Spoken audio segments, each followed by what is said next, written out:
Ouais. T'as vu ça? Il se passe la même chose dans le film. Ah, t'inquiète, c'est de la merde ce film. J'ai l'impression qu'il y a quelque chose d'important. C'est quand t'as dit il est 9h, c'est ça? C'est ça qui est important? C'est vrai, remarque, 9h c'est assez important comme horaire parce que c'est l'heure d'aller dormir. Remarque, une fois, je me souviens, il était couché vers minuit 10. Pourtant, moi j'étais fatigué. Oh, j'y passerai des jours, des nuits, des mois s'il le faut. Oh nom de Dieu, de bordel de merde. Oh, tu m'entailles. Tu m'en fous. Oh, je suis fou. Oh, Tolstoï. Oh, ton cul. C'est mon génie.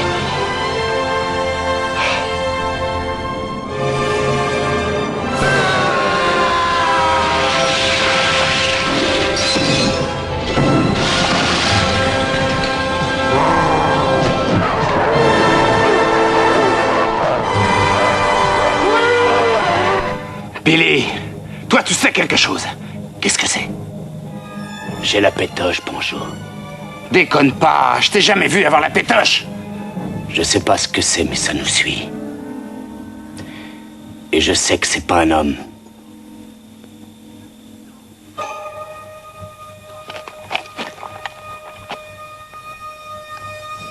On va tous y rester.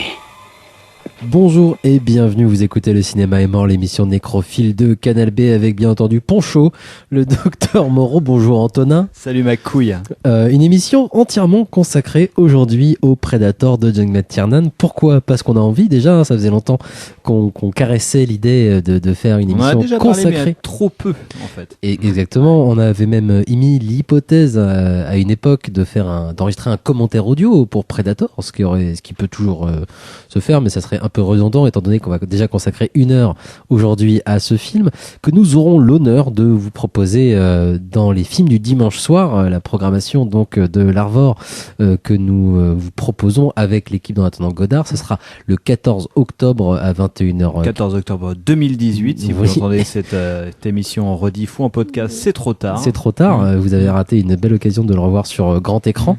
Et puis... Et là, on est à 2 semaines de la sortie de Predator, je sais même plus s'il a un titre spécial, mais en tout cas, la suite par Shane Blake, voilà. Qui s'annonce plutôt mauvaise, a priori, mais bon, voilà. D'après la bande-annonce, qui, évidemment, on va pas juger un film sur une bande-annonce, mais celle-ci est particulièrement nulle. Donc, ça fait, évidemment, peur. Mais je me dis qu'à l'époque, les gens qui ont découvert la bande-annonce de ce Predator ne pouvaient pas non plus s'attendre à l'œuvre dont on va parler aujourd'hui. Et on pouvait pas, dans une bande-annonce, par exemple, voir cette dernière partie dont on parlera, qui reste absolument exceptionnelle, radicale. On va y revenir, bien entendu. Mais donc on peut encore avoir des espoirs sur ce film de Shane Black qui joue d'ailleurs lui-même dans ce premier Predator de John McTiernan. On va donc c'est un film de 87. On va bien sûr présenter rapidement McTiernan et puis ce film. Mais avant ça, un petit mot pour revenir sur la façon dont nous on a pu découvrir ce Predator dans notre tendre jeunesse, ce qui a fait partie des films. Il a fait partie des films qui ont forgé quand même, je crois, notre cinéphilie. Carrément pour moi. Je vais te laisser tout à l'heure. Moi, j'avais juste évidemment, ça fait partie des films de Schwarzenegger. C'était pas un film que j'associais à John McTiernan. J'ai mis beaucoup de temps avant d'associer le Predator, par exemple, et Die Hard, qui ont été 2 films très importants pour moi quand j'étais petit, mais j'ai mis longtemps avant de me rendre compte que c'était le même bonhomme qui avait fait les deux. Écoute, quand on a 5 ans... Je sais que ça va rentrer dans ta caboche, la politique des auteurs, quoi. On n'est pas sérieux quand on a 5 ans, comme disait Rimbaud. Mais le fait est que très vite, je me suis rendu compte que Schwarzenegger, lui, surtout à cette époque, fin 80, début 90 en fait, avait un petit plus que des gens comme Van Damme, dont je pouvais suivre la filmographie, ou même Stallone, ou d'autres. À l'époque, il n'y avait pas encore le célèbre Mel Gibson.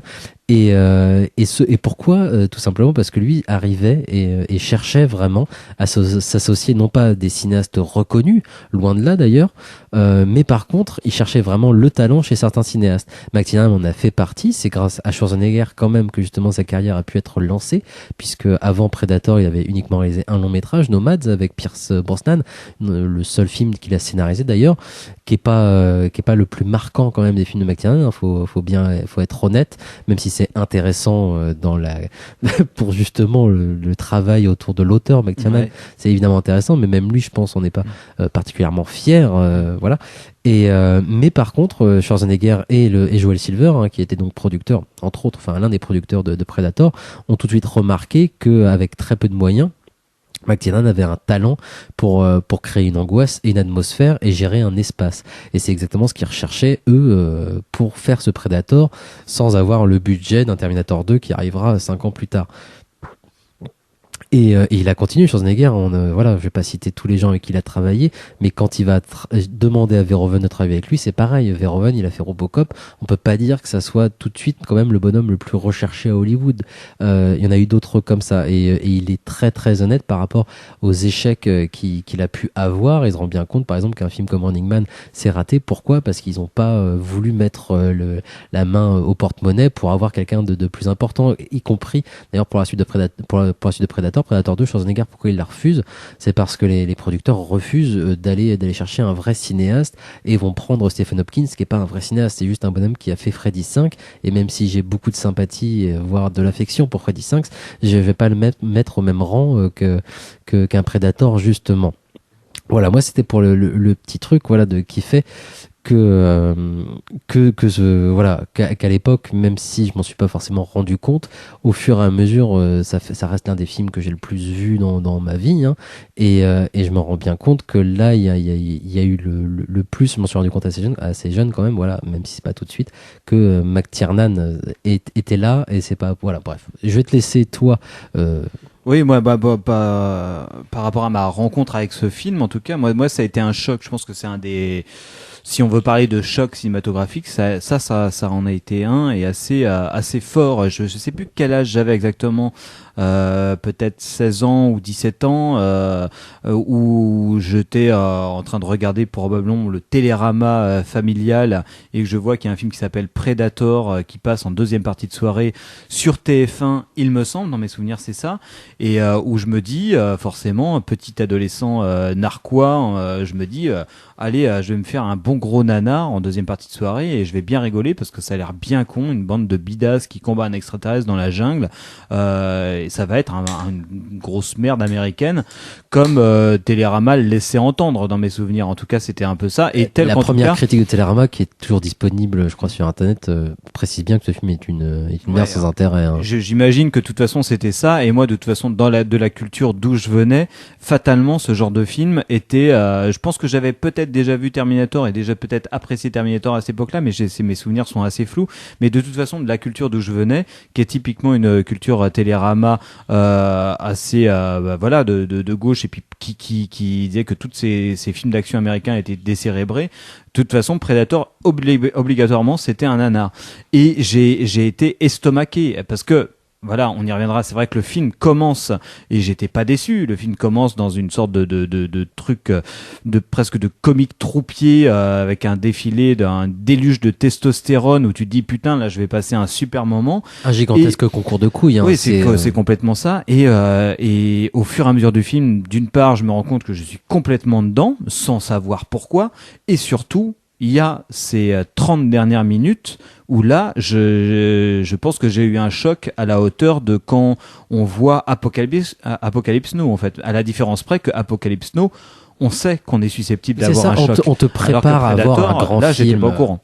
C'est ça. C'est la grande différence, je pense, c'est qu'on te prépare pour certains films à voir un chef-d'œuvre, un film qui est pris au sérieux, donc on sait en plus qu'on peut dire qu'on aime ça. Mais c'est vrai qu'il y a un moment, et je pense que tu as eu ça quand tu avais 16 ans, c'est de dire Predator c'est super, on ne prend pas au sérieux non plus. Ah non, carrément pas. Alors aujourd'hui ça a un petit peu changé peut-être, parce que McTiernan a eu sa rétrospective à la Cinémathèque, qu'il est vieux, il va peut-être même plus faire de films. À partir de là, on peut commencer à respecter un cinéaste. Maintenant c'est plus établi. Moi je me souviens qu'après, j'étais en études de cinéma, et je me souviens qu'au retour de soirée, j'ai dû saouler plein de potes, avec un pote qui était lui aussi fan et qu'on salue, Jules Topoc, qui qui intervient dans cette émission de temps à autre.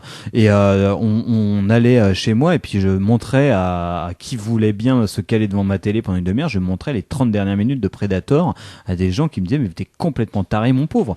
Mais pour moi ça reste, si je veux définir des scènes qui sont de l'ordre de la quintessence de ce qu'est l'art cinématographique, il y a cette scène là dedans en fait, quoi. On reviendra sur la dernière partie de Predator évidemment, mais à la fin de cette émission, peut-être pour démarrer justement, présenter ce projet, à quel moment il arrive même dans le cinéma américain, je pense, parce que c'est pas, il arrive pas de n'importe où. C'est vrai que, comme tu l'as dit, le pitch lui-même peut paraître grotesque, et la légende veut d'ailleurs que ça part d'une blague finalement, ce film.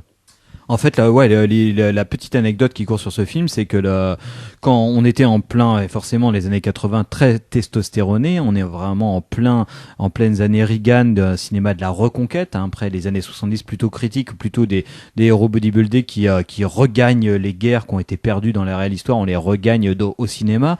On a vraiment donc toutes ces nouvelles stars du cinéma d'action qui arrivent, les Terminator, les Stallone, et notamment Rocky également, qui évidemment, Rocky est un très bon film, le premier, et puis ça peut se dégrader même s'il y a vraiment des qualités dans les films, mais en tout cas, Rocky, pareil, là on était au moment de la sortie de Predator, déjà arrivé à Rocky 3, et à un moment il y avait une blague qui courait à Hollywood. Plus que ça, Rocky 4, je crois. Peut-être même Rocky 4, je ne sais plus. En tout cas, je crois que c'était Rocky 3, ou suite à Rocky 3, il y avait une blague qui courait à Hollywood qui disait bon bah maintenant Rocky, il faudrait peut-être qu'il combatte un extraterrestre pour que éventuellement il se fasse battre. Et c'est tombé a priori dans les oreilles de deux scénaristes, enfin d'un scénariste qui a contacté son frère pour l'aider à rédiger le scénario. C'est Jim et Jeremy Thomas qui ont commencé à faire un film, à rédiger un script intitulé Hunter, qui mettait en scène un commando de bidas dans la jungle qui était en prise avec un extraterrestre venu faire un safari sur Terre. Alors pour la petite histoire, Hunter, le titre a été changé à cause du dernier film de Steve McQueen, Le Chasseur, The Hunter, dont j'ai un assez bon souvenir, même si c'est un film de papy. Et Predator, on se doute bien pourquoi ça a été réintitulé comme ça, parce que forcément il y a une sorte de petite rime avec Terminator, qui était lui-même un grand succès avec Schwarzenegger. C'était normalement un petit budget, mais c'est le moment aussi où Hollywood commence à produire de la série B à gros budget en quelque sorte. C'est-à-dire que le film d'action qui était plutôt dévolu à la série B, à la Roger Corman, commence à devenir de la série A. C'est-à-dire que c'est les plus gros succès aussi, hein. C'est-à-dire que quelques années avant, c'est en 85, je crois que sur Rocky, non, c'est Rambo 2, c'est quelle année en fait? C'est peut-être un peu avant 85 encore d'ailleurs. Non, c'est 85. James Cameron travaille dessus, scénario, ouais, bref. Et c'est un très très gros succès, comme en fait les autres films de Stallone et les Schwarzenegger qui arrivent même avant Predator sont parmi les plus gros succès. Donc évidemment, les budgets vont gonfler aussi. C'est-à-dire qu'on est comme tu l'as dit, la série B devient une série A. Ouais, c'est complètement ça. C'est qu'à la base, le scénario est pas non plus conçu pour être vraiment un plutôt gros budget. Predator, c'est pas pour ça que Predator va devenir un énorme budget, mais à partir du moment où Schwarzenegger va être intéressé au projet, d'un coup, vu que le bonhomme est bankable, il y a un budget plutôt conséquent. C'est vrai que ça paraît assez dingue que l'équipe à la tête de la Fox à l'époque, il me semble que c'était peut-être Lawrence Gordon qui était à la tête de la Fox, qui est un producteur assez prolifique et en termes de qualité dans ces années-là, et donc qui a façonné un peu l'esthétique des années 80, qui a diligente un peu Joel Silver, qui est pour le coup un nom extrêmement connu de la production américaine, qui a derrière lui dans ces années-là 48 heures, qui installe vraiment le buddy movie, vraiment, donc un film de Walter Hill, qui a aussi Commando, qui a vraiment une date du film d'action testostéroné, décomplexé, donc déjà avec Schwarzenegger. Qui vire au cartoon et qui installe aussi quelque chose qu'on retrouvera d'ailleurs dans Predator, hein, c'est l'humour en fait. Bien sûr, l'humour. Qui va le truc désamorcer badass, justement la violence. On va pouvoir se permettre une violence encore plus explicite, étant donné qu'elle va être désamorcée par l'humour en fait. Complètement. On est dans un truc, vraiment dans une dérive de la violence complètement cartoonesque. Joel Silver, à cette époque-là, il développe deux films, c'est Predator et L'Arme Fatale. Et L'Arme Fatale qui est tiré d'un scénario de Shane Blake. Et donc c'est ces deux projets dont il a la charge, l'un pour la Warner Bros, il me semble, et puis l'autre pour la Fox. C'est pour ça d'ailleurs qu'il engage Shane Black sur le tournage de Predator pour éventuellement effectuer quelques réécritures sur le film. Shane Black, c'est l'auteur de L'Arme Fatale, et puis c'est un scénariste de génie dont on a là, déjà eu il travaille l'occasion sur de Le Dernier parler. Samaritain quand il est sur le tournage. Voilà, et donc pour se détendre entre les prises, il écrit Le Dernier Samaritain. a priori, il n'y a pas grand-chose il n'y a pas beaucoup d'apports de Shane Black sur le script de Predator, à part quelques répliques qui concernent son propre personnage. Donc, pour ceux qui ont vu le film, c'est donc les blagues que le personnage de Shane Black, enfin incarné par Shane Black, raconte à répétition, qui serait de sa propre invention. Mais voilà, on est dans quelque chose qui vraiment à la base un gros produit un peu testostéroné. Quand on voit la suite du casting, là, et puis un produit formaté déjà, justement. complètement. Là, on a vraiment le casting le plus musculeux du monde. Ils engagent Carl Weathers, qui d'une part rattache le film à la saga des Rocky, puisqu'il jouait Carl Apollo Weathers, Creed. c'est Apollo Creed. On a Jesse Ventura, qui est pas un acteur Qui est un très connu, catcheur. mais qui a vraiment une gueule très connue du monde du catch. On va avoir Sonny Dunham, qui est un Amérindien, qui est une brute, pour l'anecdote. Complètement C'est, taré. complètement taré, un peu psychopathe, et pour qui la production était obligée d'engager un garde du corps pour protéger, non pas pour le protéger, mais pour protéger l'équipe de ses accès de colère. Et on a Bill Duke, qui était déjà dans Commando, et qui est c'est pas non plus un catcheur ou je sais pas quoi. Bill Duke, c'est Non, mais c'est quelqu'un qui a une stature immense, il est gigantesque, il il a est une très gueule. carré. Ouais, mais alors que c'est un mec qui est plutôt un lettré, qui est un dramaturge qui a fait quelques films, qui vient au contraire d'un milieu plutôt intellectuel. Mais qui est impressionnant, qui fait peur, et qui vient de rejouer dernièrement dans Mandy du Fiscos Matos avec Nicolas Cage, que je déconseille fortement. C'est d'un ennui terrifiant. D'accord, j'apprends que c'est disponible à Los Angeles. Mais en fait, c'est intéressant de dire ça, parce que je pense qu'en termes de côté film badass 80s, de bidass avec des grosses blagues, le film se pose là. C'est une référence absolue. Il y a un côté, ça lui donne un côté un peu campy, un côté on peut le regarder second degré complètement. C'est bourré de répliques incroyables. Là, on se croirait un peu dans Le Dernier Samaritain, la dernière scène où Bruce Willis dit à Wayans, tu sais, dans les années 90, on se contente pas de tuer quelqu'un, il faut lui balancer un truc cool avant. On a carrément ça dans Predator, ce qui fait que ça regorge de ce genre de répliques qui le rattachent complètement à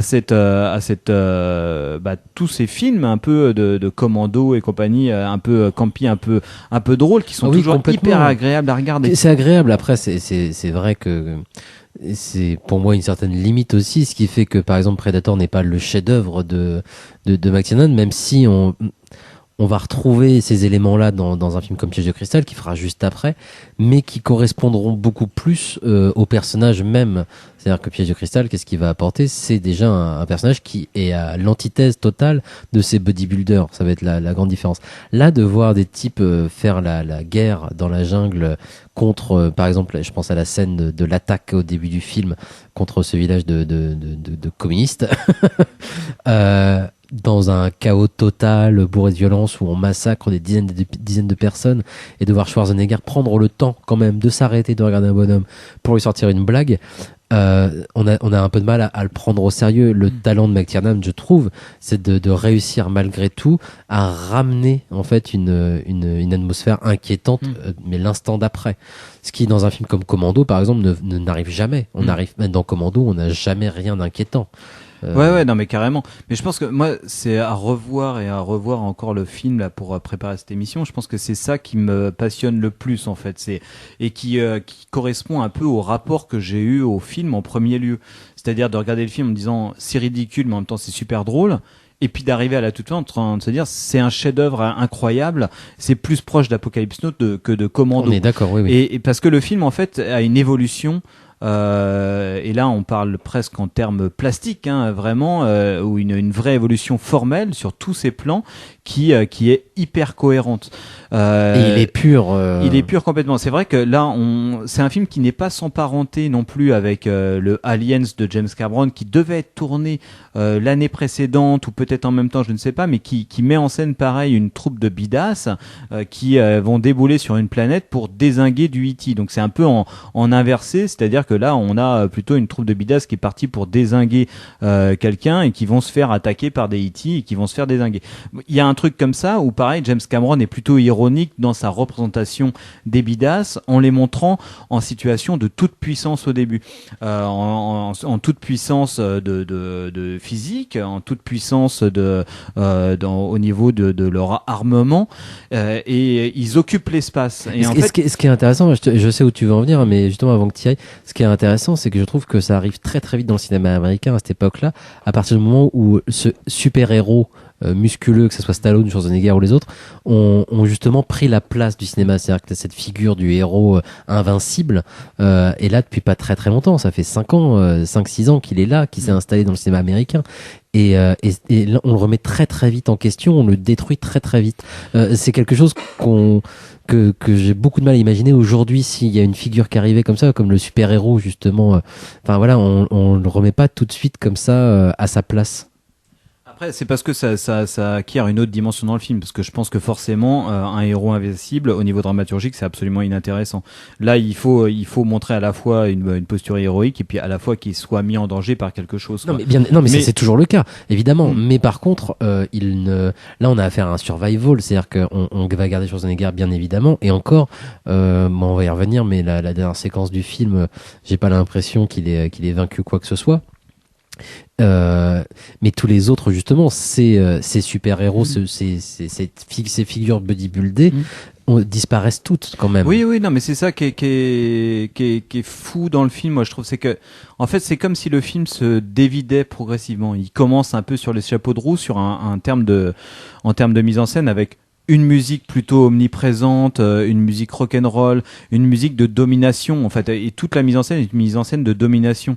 Et c'est là où tout le talent aussi de John McTiernan éclate. C'est que quand on voit au moment où toutes le groupe de GI, de Marines débarque dans la jungle, là toute la maestria de John McTiernan, dont on n'a pas forcément évoqué les spécificités, mais voilà, John McTiernan, pour ceux qui ne seraient pas au courant, c'est un des grands maîtres de l'action, c'est un des grands maîtres qui arrive à créer une spatialisation hyper cohérente et un dynamisme total qui manie vraiment avec maestria. C'est-à-dire qu'il apporte une chorégraphie aussi sans lui donner ce côté trop esthétisant. Il arrive à... C'est absolument invisible. Enfin, moi, je pense que John McTiernan, si t'es pas vraiment très attentif, si t'as pas un bagage en termes de mise en scène, tu te rends pas compte qu'il fait un plan séquence. Mais par contre, quand tu regardes attentivement ces films, c'est complètement fou. Et tu parlais, par contre, je t'ai coupé tout à l'heure quand tu parlais justement, et c'est pour revenir à ce que fait McTiernan, à l'appropriation de l'espace. Ouais, là, au début, quand les bonhommes arrivent, on est vraiment dans ce qui fait le talent de McTiernan, là où il y en a un peu toute sa mise en scène. McTiernan, c'est quelqu'un qui est forcément un cinéaste extrêmement américain, qui a irrigué le cinéma américain de son esthétique, mais qui a tiré qui a puisé et de son propre aveu dans le cinéma européen des apports qu'il a intégrés dans la mise en scène américaine. Cette façon de bouger sa caméra énormément, d'une part pour accompagner les mouvements psychologiques de ses personnages, mais aussi pour vraiment créer une sorte de dynamisme. On n'est pas dans un cinéma de montage, de découpage comme le cinéma américain avait quand même plutôt l'habitude de le faire. Là, on est dans quelque chose qui coule. Alors, quand les cinéastes que cite McTiernan, c'est très intéressant, c'est que quand il cite des cinéastes européens, ça peut être à la fois Truffaut, l'anecdote est assez connue, il passe une journée dans le cinéma de la 42e rue à regarder La Nuit américaine en boucle, c'est comme ça qu'il apprend le cinéma. Il est très fan de Fellini, qui a une caméra extrêmement bougeante, et il est aussi très fan d'un de ses contemporains, qui est Paul Verhoeven, dont il découvre les films hollandais, et dont il découvre le travail de mise en scène. Et dont il va récupérer le chef-op après. Il y a par la suite.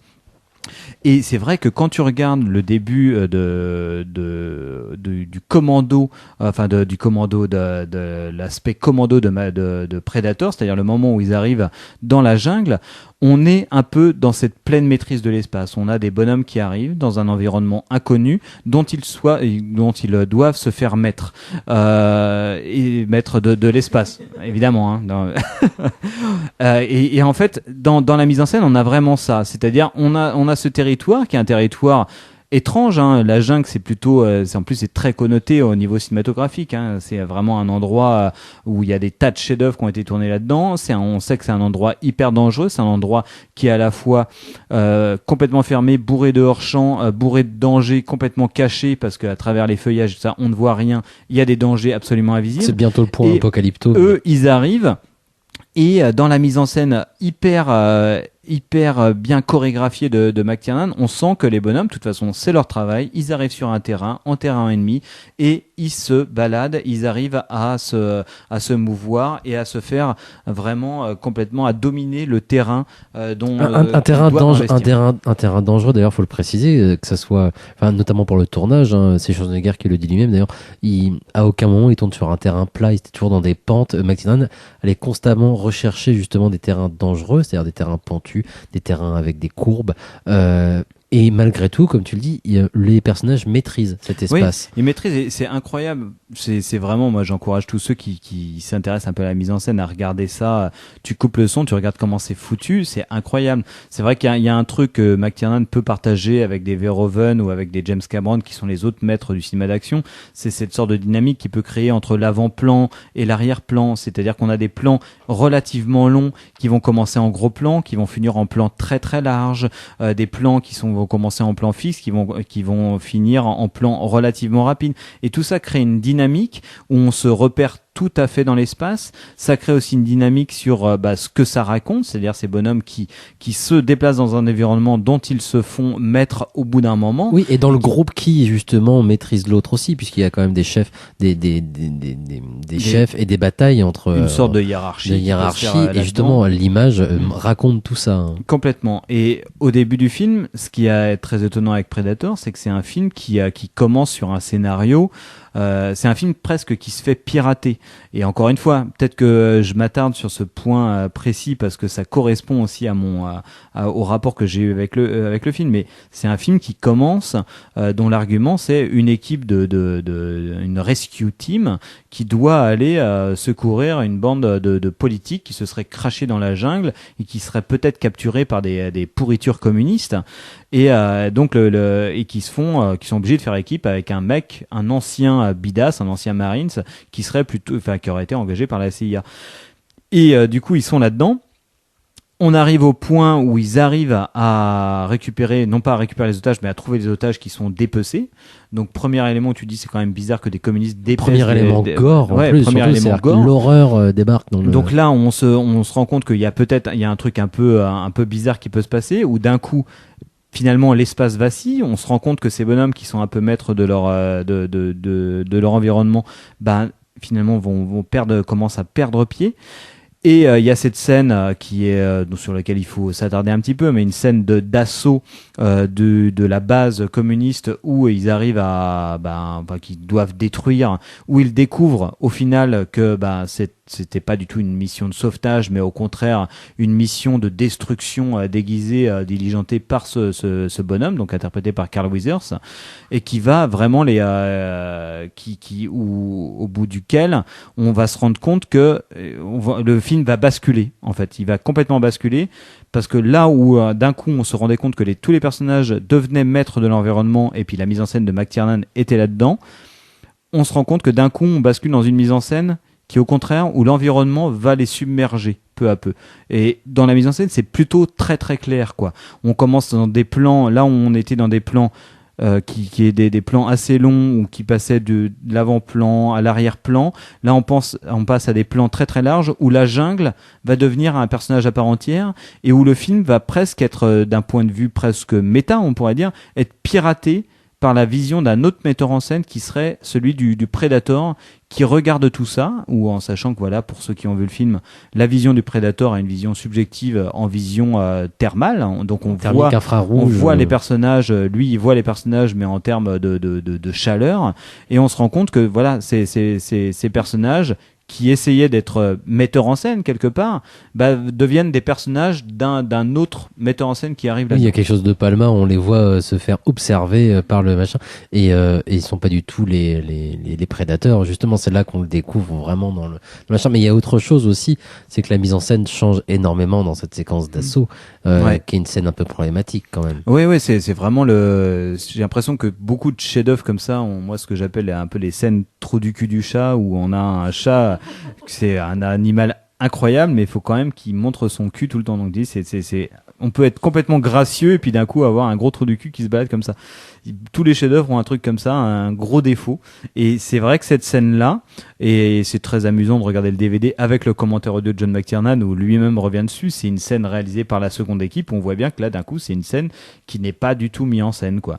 Donc, qui est un alignement de comment on gère l'espace, comment on fait. Ouais. Il y a plus rien. Il y a plus rien du tout. C'est un alignement de champ contre champ, de gens je qui tire, volent. Explosion, gens qui volent, un alignement plan. Et quand on entend John McTiernan dans le commentaire audio analyser cette scène, c'est très très drôle, et surtout qu'au bout d'un moment dans le commentaire audio il dit ah oui, là c'est là où j'ai recommencé à filmer, et là on a juste un plan gigantesque qui est exactement là-dedans, dynamique, plan long, mouvement de caméra, gros plan qui bascule directement dans un plan plutôt large, et on a un peu tout ça. Après, encore parce que tu parles de mouvement de caméra, c'est bien, c'est pas des mouvements de caméra gratuits, jamais, justement. C'est-à-dire que ça ne se voit presque pas. C'est ça, c'est que c'est des mouvements qui suivent l'action, qui l'accompagnent, qui la renforcent, qui racontent des histoires, et du coup, c'est pour ça qu'il passe complètement inaperçu. Et c'est là que la dernière partie du film va aussi devenir très très forte, où il va abandonner le dialogue et tout le bordel. Avant d'en arriver à cette dernière partie, il y a quand même une partie centrale après cet assaut qui est quand même assez jouissive et qui tient déjà du cinéma d'horreur pur. C'est la grande partie survival où ce commando va se faire massacrer un à un en fait.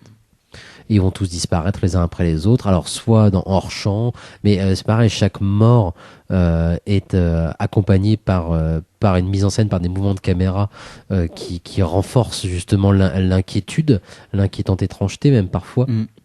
Alors même qu'on n'a toujours pas vu le Predator, c'est ça qui est très très beau aussi. C'est ça qui est incroyable, ce truc. C'est que moi c'est en ça que moi que ça a été un choc, c'est que j'avais déjà vu un côté presque les dents de la mer, c'est-à-dire qu'on ne voit pas le. Il y a ça, et puis il y a aussi cette présence de la jungle où moi je sais que j'avais déjà vu Apocalypse Now, et qui est un grand film là-dessus, effectivement une adaptation d'Au cœur des ténèbres de Conrad, où on voyait bien ce rapport de la sauvagerie pure et dure, de la nature proliférante, de quelque chose d'absolument pas du tout maîtrisé par l'être humain, qui est là, une sorte de nature qui est là, qui ne te veut pas du mal, qui ne te veut pas du bien, qui est là, amusant, qui t'emmerde. Tu peux comparer soit la jungle elle-même, soit surtout le Predator à Kurtz, au colonel Kurtz. Je pense que t'as ce truc-là, en tout cas le trajet qu'on évoquera plus tard pour le trajet final, pour la scène finale, c'est exactement ça.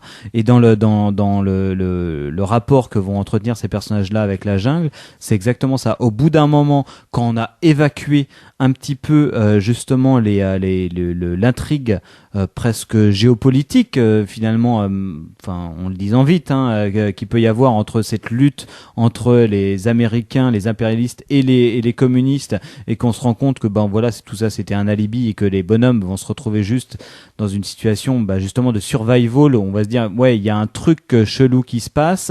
On a ce personnage d'Indien qui est un rapport beaucoup plus proche avec les éléments naturels, alors que les autres sont des grosses brutes plutôt extrêmement civilisées, malgré leur brutalité, leur côté brut épaisse. Non, mais c'est même intéressant en termes méta. Je vais faire des interprétations peut-être un peu lourdeuses, mais le fait qu'on nous vende une mission de sauvetage, à nous comme aux personnages, une mission de sauvetage, et que finalement ces personnages se retrouvent à devoir faire uniquement de la destruction, de l'explosion à tout va, comme c'est le cas dans n'importe quel film d'action finalement, où on va essayer de te vendre une intrigue, mais finalement ce qu'on va te proposer, sinon la destruction, c'est toujours valable aujourd'hui.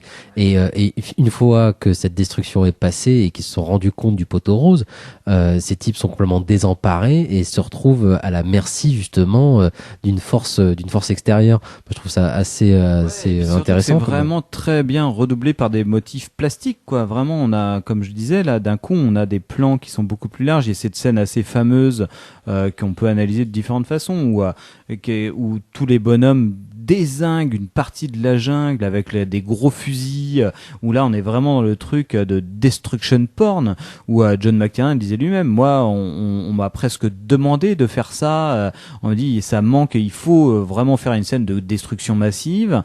Dans le commentaire audio, je sais qu'il dit que voilà, il avait remarqué que dans les films il y avait vraiment une sorte de fascination pour la destruction, une fascination quasi pornographique pour la destruction. Et il disait moi je vais vous donner ce que vous voulez, c'est-à-dire que il y a plusieurs cinéastes qui sont intéressés à ça. Clint Eastwood a travaillé là-dessus aussi pour les preuves de force. Ouais. Et là, d'un coup, on a des bonhommes qui dézinguent une partie de la jungle. Mais voilà, la jungle, elle est juste là. Et c'est comme si le Predator était une extension de la jungle. Parce que le Predator, pour le coup, on ne l'a pas vu. On a peut-être, je ne sais même pas, on n'a pas du tout distingué sa silhouette. On a vu que ce qu'il voyait, sa vision thermique. Et on devine qu'il est là. Vu qu'on sait qu'il a un regard, on devine qu'il est là, mais on ne le voit pas. Et c'est exactement comme la menace d'un environnement hostile dans lequel les personnages sont.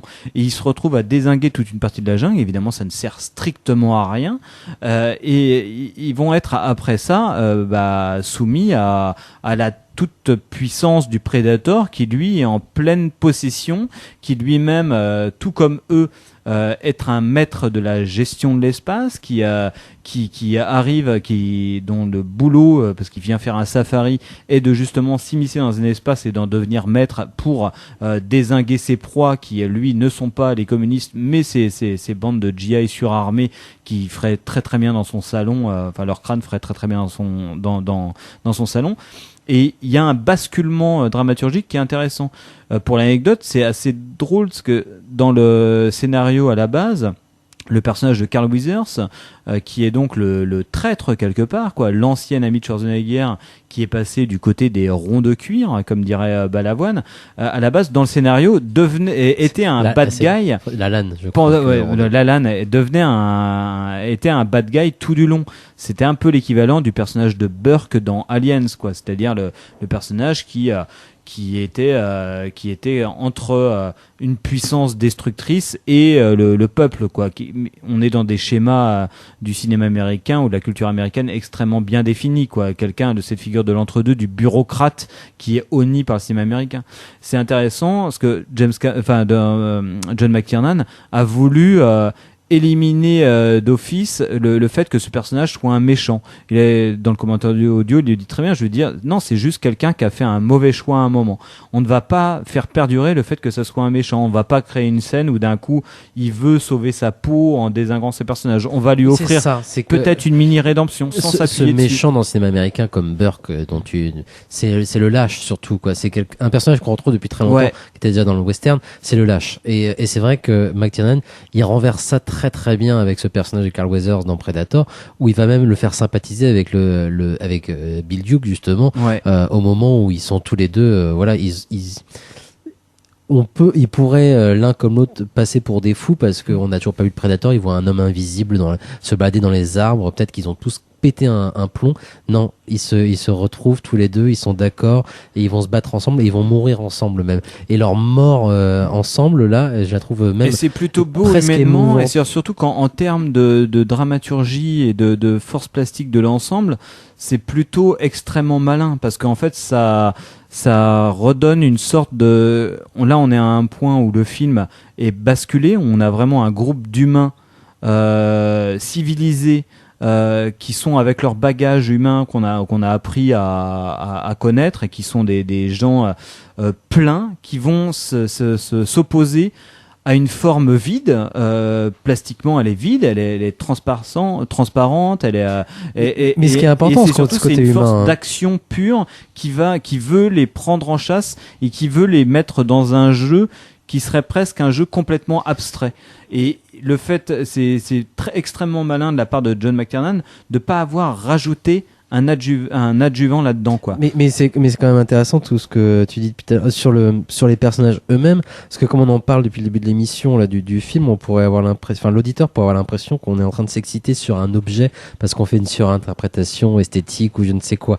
Mais c'est vrai que le plaisir, comme tu l'as dit, vient évidemment de l'action et de la façon dont McTiernan raconte l'histoire, mais on arrive assez facilement quand même à s'attacher aux personnages, même s'ils peuvent nous paraître lointains, c'est le propre du cinéma, mais on arrive quand même assez facilement à s'attacher à tous les personnages, et les morts, du coup, McTiernan a conscience de ça quand même, qu'il faut qu'on puisse s'attacher à un personnage pour pouvoir s'intéresser à ce qui leur arrive, sinon, même toute la partie finale, toute la partie où tout ce survival, cette partie centrale, où on n'aurait aucun intérêt. Ouais, bien sûr. Moi, j'en vois des caisses, des films comme ça, de survival, où on va juste aligner les morts à l'appel, et on s'en fout complètement. Un des exemples dernièrement, à l'heure où on enregistre cette émission, c'est Alien Covenant, hein, il me semble, où il y a peut-être autant de personnages, c'est-à-dire là il y en a 5 je crois, et dans Covenant il doit y en avoir 8. Dans Covenant, il y a à aucun moment on ne distingue un personnage l'un de l'autre. On distingue éventuellement Danny McBride parce qu'on connaît Danny McBride, mais sinon tous les autres mais non. on se fout royalement de ce qui leur arrive aussi. Là on et parle, surtout. oui, on s'en fout parce qu'il y a et là c'est un béaba de metteur en scène, il y a presque aucun génie là-dedans, c'est qu'il y a au bout d'un moment le mec il faut 15 minutes pour qu'ils arrivent dans la jungle, et au bout de 15 minutes en fait on connaît tous les personnages. C'est pas quoi, ils ont une psychologie hyper avancée ou je sais pas quoi, c'est vraiment pas ça. Non, c'est c'est que juste chacun a un signe distinctif. Après, et ça il peut y a être une écriture aussi peut-être de série B, c'est-à-dire que justement comment faire connaître les personnages. Il y a une scène assez courte qui doit durer 5 minutes à tout péter dans l'hélicoptère qui les conduit justement vers la jungle.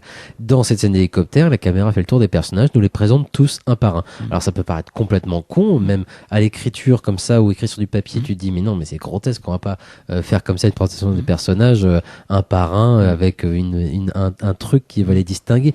Et pourtant ça fonctionne extrêmement bien. Ouais. Et je pense que c'est assez risqué à faire toujours. Ça l'était déjà à l'époque, ça l'est encore plus aujourd'hui sans doute, hein, parce qu'évidemment les codes ont pu changer. Mais le fait est que ça fonctionne du tonnerre en fait. Oui, non, enfin, après, si jamais il y a un terrain sur lequel on peut attendre un prochain Predator de Shane Black, c'est bien là-dessus, en fait, sur cette caractérisation géniale des personnages. Je l'attends pas sur ce dont on a parlé en termes de mise en scène, de ce côté très archaïque sur lequel le film va se diriger par la suite. Mais par contre, sur ce côté d'écriture, c'est quelque chose que moi j'ai l'impression que je ne vois plus trop dans le cinéma américain et que je trouve, brillant. Après, sans génie, mais brillant, Non, et mais vraiment voilà, une sorte mais de talent d'écriture. C'est-à-dire que c'est voilà, il faut en passer par là aussi pour pouvoir justement faire ce qu'il va faire ensuite. Quand j'étais très jeune, on a trouvé un paysan. On l'avait tué. Non, massacré. Les vieilles femmes du village, elles sont venues le voir et elles ont parlé des choses étranges, des choses folles. El diablo cazador de hombres. C'est quand l'été est très chaud que ça se passe. Et cette année, il fait très chaud. Souvent, on a trouvé nos hommes morts. Des fois, ils n'avaient plus de peau du tout sur le corps. Et des fois, c'était bien pire encore.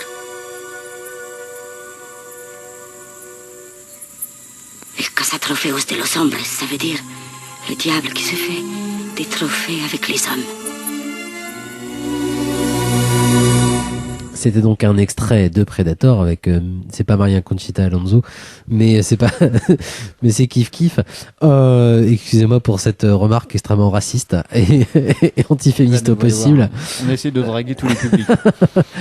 On va revenir avant de devoir se quitter sur cette séquence finale, parce qu'on en parle depuis tout à l'heure. Justement, on explique à quel point les dernières demi-heures, les 25 minutes en tout cas, les dernières 25 minutes de Predator sont impressionnantes. Pourquoi elles sont impressionnantes les dernières? Je suis en train de faire une interview de Dr Moreau. Moi, je sais que pourtant j'ai vu le film plein de fois. J'ai même très hâte de le revoir une nouvelle fois sur grand écran. Et chaque fois que je le vois, je suis estomaqué. Et après, j'ai l'impression que dans son mouvement d'ensemble, le film va vraiment dans un processus d'évidement, quoi. Enfin, c'est-à-dire on fait le vide autour de tous les personnages. c'est assez clair dans la façon dont les personnages se dénudent peu à peu quelque part. Là, quand on commence dans un film assez plein avec de l'intrigue géopolitique, des blagues, une profusion non pas de dialogue mais de langage, d'éléments de langage, de blagues, tout ce qui fait un peu ce qui fait l'être humain en tant que civilisation. Au fur et à mesure du film, tout ça va se resserrer. C'est comme si le Predator instaurait les règles du jeu avec sa vision thermique qui rendait l'être humain à sa propre forme de figure quelque part. Et lui, c'est de la manière dont il a de les voir. Et lui, il se fond dans la jungle. Il est un élément naturel. Il veut se faire le maître de la jungle. Et le dernier mouvement de Predator va consister en un duel entre Schwarzenegger et donc toute son équipe est morte. Il y a que l'otage qui a survécu parce que voilà, elle n'avait pas d'armes et le Predator ça ne l'intéresse pas.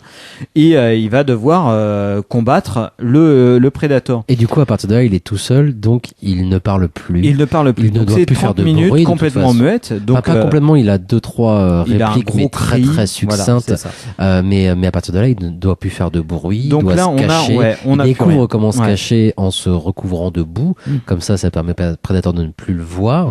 Un truc qu'on retrouvera, même si c'est pour une autre, dans Apocalypto, qui est évidemment très très influencé par Predator, un film qui aura son influence, mais c'est vrai que l'influence de Predator sur Apocalypto est quand même super importante. Mais Super voilà. importante, et je pense que c'est aussi un truc qui vient du muet quelque part. Moi, je sais que Et cette envie, je pense que McTiernan comme Mel Gibson ont la même envie, c'est de raconter des histoires sans dialogue. exactement par les images, d'un point de vue extrêmement archaïque, comme de raconter des histoires uniquement avec la puissance des éléments naturels que tu captes à l'écran, quoi, de la pure présence physique, des acteurs, de leur environnement et tout ça. Et c'est exactement ça. Et c'est presque une déclaration d'intention, j'ai l'impression, c'est que là, c'est peut-être de la surinterprétation complètement, mais il y a un vrai mouvement qui se lance. Il y a même un mouvement musical qui le lance, où à un moment le Schwarzenegger glisse sur une pente et glisse au fur et à mesure. Après s'être fait dézinguer par un Predator, il a une grosse lame de feu qui l'arrive, et il a une grosse lame de feu. Il glisse, il est projeté dans les airs, il atterrit dans l'eau et il nage et il atterrit dans la boue.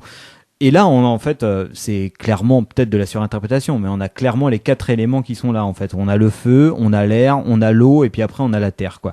Et on a quelque chose qui, d'un coup, on va arriver dans une scène qui est une pure scène de cinéma primitive. Et c'est pour ça qu'on rapproche forcément le film d'Apocalypse Now et de toute la thématique développée par Conrad dans Au cœur des ténèbres. C'est qu'on a vraiment une sorte de remontée du fleuve. C'est comment un être humain remonte le fleuve, se dévide de tout ce qui fait la civilisation, tous les apports de la civilisation, pour arriver à son stade le plus archaïque, qui serait vraiment cette sorte de combat qui va mener contre son environnement, sachant que le Predator, on nous l'a montré pendant tout le film comme une sorte d'extension de la jungle quelque part. Il est lui-même translucide, il est la jungle, il a cette chose-là.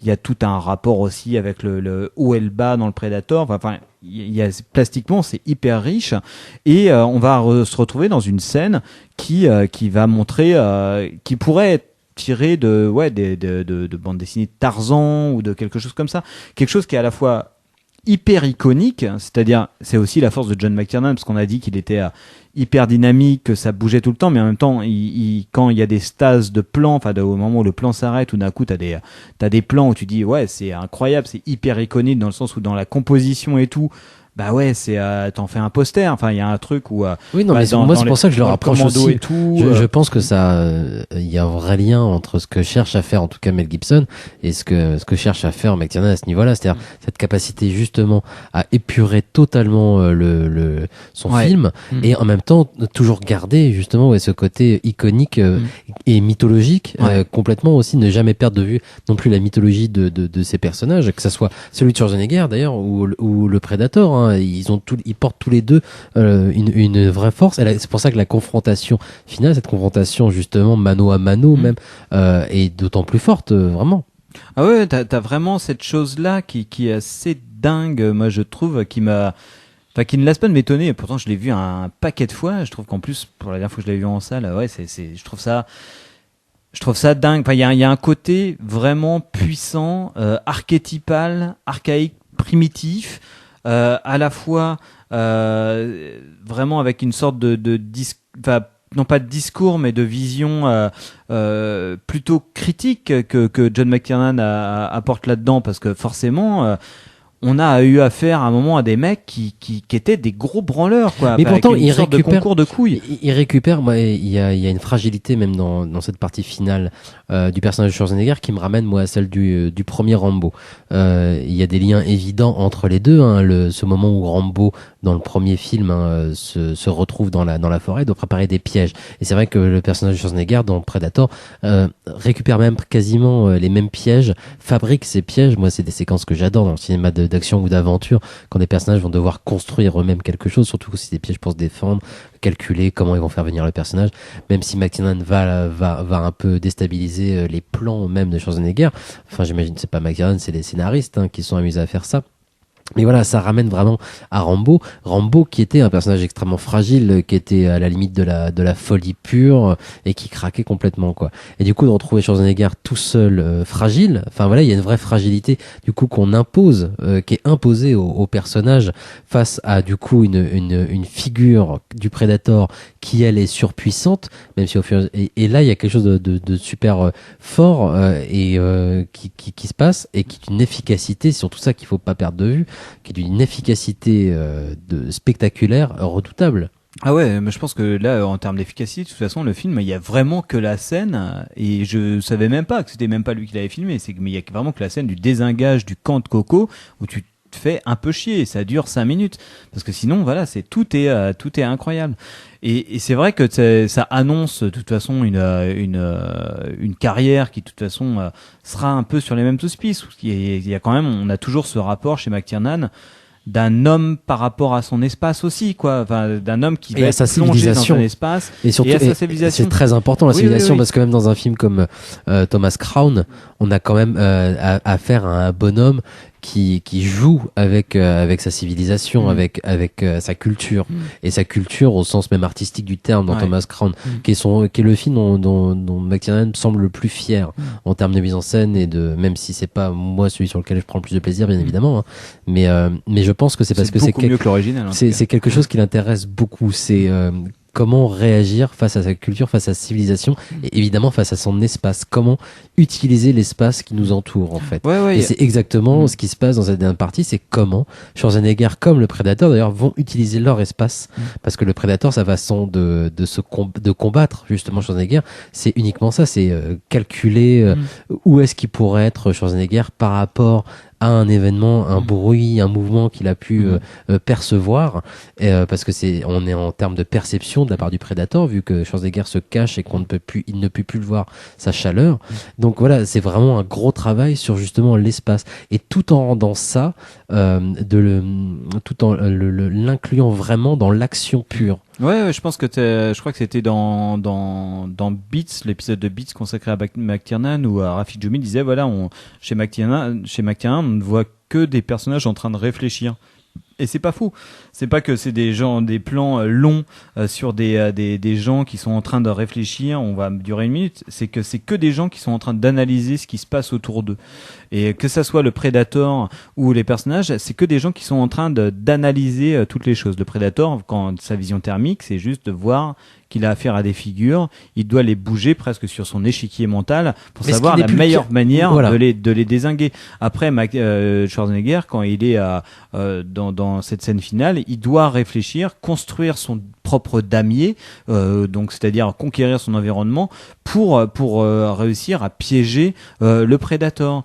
Et on a cette façon et qui peut-être provient, et c'est peut-être un peu facile de le dire, mais de l'origine des études de McTiernan, qui était anthropologue, je crois, de toujours ramener, d'avoir une très grande vue d'ensemble de tout ce qui fait l'enrobage d'un être humain, c'est-à-dire le langage, la réflexion, la culture, et de toujours le relier avec les fondamentaux de ce que c'est un être humain, c'est-à-dire survivre, communiquer.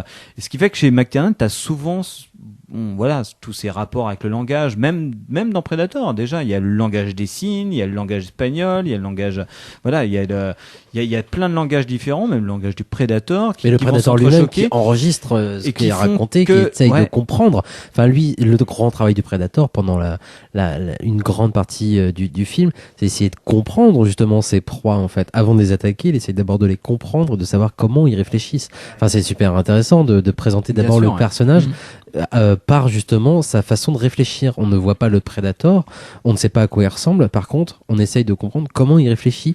Enfin, c'est assez fascinant de présenter un monstre parce qu'on reste à ce niveau-là dans un film de monstre en fait, et de se mettre du point de vue du monstre et comment le monstre réfléchit. Ouais, carrément. Et c'est, enfin, en tout cas, sur cette dernière scène, enfin, qui est dingue, juste signaler aussi que c'est une scène qui n'est pas dans le scénario, où à la base, le scénario devait se finir sur un combat dans le vaisseau du Predator, donc qui devait être posté pas trop loin dans la jungle, où Schwarzenegger devait découvrir que le Predator était un mec en safari, un extraterrestre en safari qui venait sur Terre comme sur notre planète pour collectionner des trophées. Donc il y retrouvait tous ses compadres empaillés dans son vaisseau. C'est une scène qui a été éliminée, probablement aussi pour des questions de budget et de design pas très abouti du vaisseau spatial. C'est une scène qu'on retrouvera, il me semble, dans Predator 2. Oui, ça se termine comme ça. Et qui est grotesque un peu d'ailleurs. Mais... Il a complètement réécrit cette scène-là. Et ce qui montre quand même une patte d'auteur et de metteur en scène. Parce que pour arriver à cette sorte de dévinement-là, qu'on va retrouver dans beaucoup de ces films, quelque part. Et je pense particulièrement des fois même à un film comme L'Octobre Rouge, où d'un coup on est dans un contexte géopolitique hyper vaste, avec des intrigues pas possibles, et qui peu à peu va se resserrer sur des enjeux presque de jeu d'échecs, enfin vraiment pour arriver à la quintessence d'un conflit, à la quintessence de ce qui va faire à la fois rendre complètement abstrait les liens qui lient des êtres humains entre eux, et à la fois hyper non pas concret mais hyper primitif, dans le sens où genre essentiel, quoi. Enfin vraiment dans l'essence même de ce qui peut lier les êtres ou une société ou une espèce, et c'est quelque chose de vraiment brillant. Il est temps de se quitter. Merci de nous avoir écoutés. Merci Antonin évidemment d'avoir participé à cette émission. Je rappelle pour tous ceux qui nous écoutent en direct quasiment, puisque de toute façon nous enregistrons dans les nouveaux studios de Canal B, je le répète. Il y a mes chats autour là. Voilà, c'est ça. Que Predator de John McTiernan sera projeté à l'Arvor le 14 octobre, donc le dimanche soir, 14 octobre à 21h15, et qu'évidemment il faut venir nombreux. Il faut le voir sur grand écran, c'est une claque assurée. Merci à vous. On se quitte évidemment avec un dernier extrait du Predator. Vous pouvez réécouter cette émission sur le site de Canal B et puis sur YouTube, puisque le Cinéma Mort a désormais une chaîne YouTube. Merci à vous. À très bientôt. Ciao. Des bisous. Dis-moi, hier, qu'est-ce que t'as vu? Tu perds ton temps. C'est joué, parle. Je ne sais pas ce que c'était. Continue. Il a changé de couleur. Comme un caméléon. Il se sert de la forêt. C'est en-dessus, Blaine et Hawkins se sont fait baiser par un lézard. Et bientôt, ce sera un fantôme. Allons, il y a 2 ou 3 mecs en tout et c'est marre, mais son lézard, merde. Comment tu t'appelles? Anna.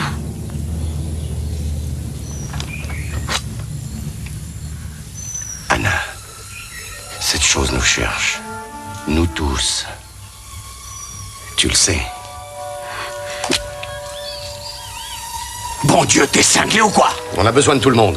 Je l'emmène, on sera sorti d'ici dans 5 minutes. Faut qu'on reste encore. Écoute, l'hélico nous attend à 20 km d'ici. Tu t'imagines qu'ils vont poireauter pour nous? Dylan, il faut qu'on se retranche ici où il n'y aura plus personne qui pourra rejoindre l'hélicoptère.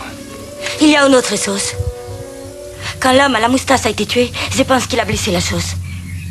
Moi, j'ai vu son sang sur les feuilles. S'il peut saigner, on peut le tuer.